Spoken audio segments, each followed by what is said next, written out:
So what I'm going to talk about is a couple of things in the swing and a couple of things around setup to change to allow you to try and get the ball moving right to left and get it really high and moving down the fairway as far as we possibly can.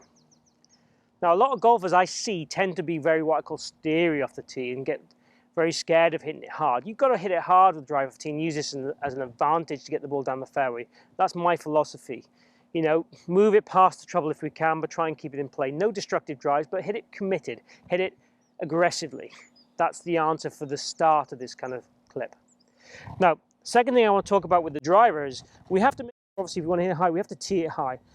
A lot of people who come into my teaching bay will say to me with the mats and the tee pegs, and they're going to say that's far too high for me teed up, and that'll be much lower than this tee height I got here. I want the golf ball, nearly the heel of the golf ball above the club head for the high bomb. Okay, I really want to make sure we can get the club ascending when we hit the ball. So just to show you that, it's going to be ascending as we hit the golf ball to allow us to get the maximum distance. I've done a video recently on angle of attack testing. I think it proved to be 27 yards longer hitting up on the ball versus hitting down on the ball with the driver with a particular case study. So it's important we tee it up high enough to allow us to hit up on the ball to get that ascending arc.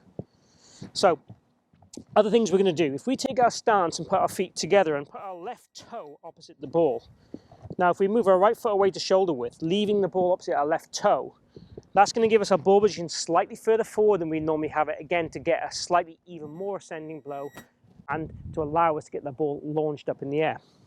From there, I want to make sure our sternum is kind of in the center of my stance. If you look at that there, you'll see where this club is bang in the center of the stance. So that again allows my sternum to be behind the golf ball to allow the club to ascend.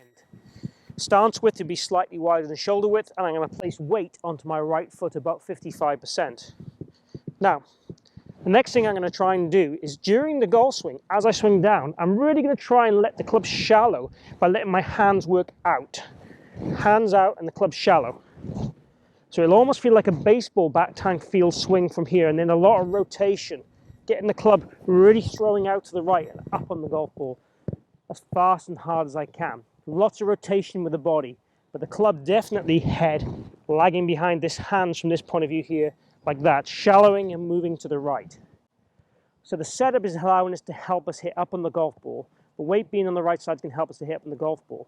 And the swing philosophy is going to allow us to feel we get this shaft really shallowing down, almost parallel with our hands, as you'll see here. It'll never quite get there, but that's certainly the feel I want you to have. Now, when we got this ball position forward, it's important that we don't get the club behind the ball, because that tends to make your sternum and shoulders get forward and left. So what I want to do is see the club head be just inside your left foot. So it's going to be about 3 inches behind the golf ball. Now this is kind of like the Mo Norman style. This will allow us to deliver the club with more ease from the inside to the outside path to allow us to hit up and to the right in the golf ball. So let's try this setup. Let's try this start position. So we're keeping the head behind the golf ball. Club 5 or 6 inches back behind the ball. Rehearse the shallowing feel and rotation of the body. Now from there, let it rip. So a pretty high bomb down the middle of the fairway. Pretty good drive for me, that. It'd be certainly longer than my standard ones. It was obviously quite hard work physically. I wouldn't want to do it every drive. But certainly when I want to hit that drive, that few extra yards to get past the bunker, carry a hazard, when there's a wider area of the fairway to go into, that would be certainly the philosophy I would adopt on the golf course.